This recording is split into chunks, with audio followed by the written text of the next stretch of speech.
బీఆర్ఎస్ను టీఆర్ఎస్గా మారుస్తాం, ఇప్పటికే కసరత్తు ప్రారంభించాం, పేరు మార్పు పార్టీకి కలిసి రాలేదు, ఎట్టి పరిస్థితుల్లో పార్టీ మారను, మాజీ మంత్రి ఎర్రబెల్లి దయాకర్ రావు మాట్లాడినటువంటి మాటలు.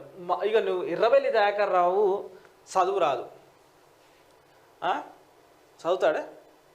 మీ ఊరేనే ఏం చదువుతాడో ఏమో. ఎర్రబెల్లి దయాకర్ రావు చేసిన మాట్లాడు. ఎర్రబెల్లి దయాకర్ రావు ఏదైనా గుడికి పోయినా కానీ ఆడ భక్తులు కూడా లొల్లి పెడతారుగా, తిడుతూనే ఉంటారు. ఎందుకు తిట్టించుకుంటాడు? నీ గుండె మీద చేసుకొని చెప్పు. రోడ్లు వేయలేదంట ఇప్పటివరకు పాలకుర్తిలో, రోడ్లు వేయలేదంట. 10 ఏళ్ళు ఉన్నాడు అధికారంలో, పాలకుర్తి నియోజకవర్గంలో రోడ్లు కూడా గతిలేవంట. ఇక ఈయన మళ్ళీ ఇప్పుడు చెప్తుండు బీఆర్ఎస్ పార్టీని టీఆర్ఎస్గా మారుస్తాం, ఇప్పటికే కసరత్తు ప్రారంభించాం, పేరు మార్పు పార్టీకి కలిసిరా. పేరు కాదు, దొంగలు లఫూట్లు లంగలు చేసిన పనికి ప్రజలు గుర్తించక ఈ కొడుకులు వద్దే వద్దు మాకని చెప్పి ఓట్లు వేయలేదు. మంచిగా ఉన్న వాళ్ళని ఎందుకు గెలిపించారు? ఇప్పుడు నిన్ను ఒడగొట్టిరంటే ఏంది? నువ్వు ఆడ పని చేయక నిన్ను ఒడగొట్టి ఆ యశస్వి రెడ్డిని గెలిపించరు. కరెక్టే కదా?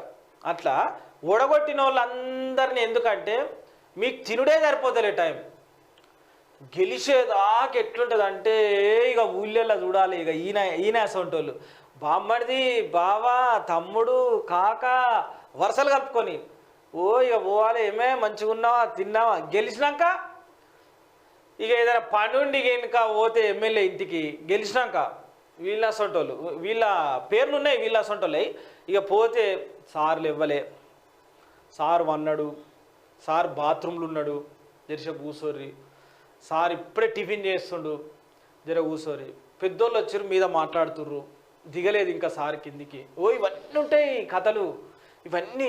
ఇక ఆయన వచ్చి ముంగడ ఇక వీళ్ళు 10 మంది ఉండి పేపర్ తీసుకొని సార్కి వినతి పత్రం ఇవ్వాలి, అది ఇదేమని ఉందంటే ఇక ఈయనే దిగి అర్జెంట్ మీటింగ్ మీద పోతున్నా, అవి చూసుకో అని చెప్పి కారు ఎక్కాలే పీకాలే.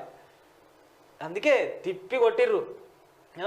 సిబిఐ విచారణకు బ్రేక్ వేయండి, రౌస్ అవెన్యూ కోర్టులో కవిత పిటిషన్, స్టేటస్ కో ఇవ్వాలంటూ విజ్ఞప్తి, నిరాకరించిన న్యాయస్థానం, కౌంటర్ దాఖలుకు సిబిఐకి ఆర్డర్.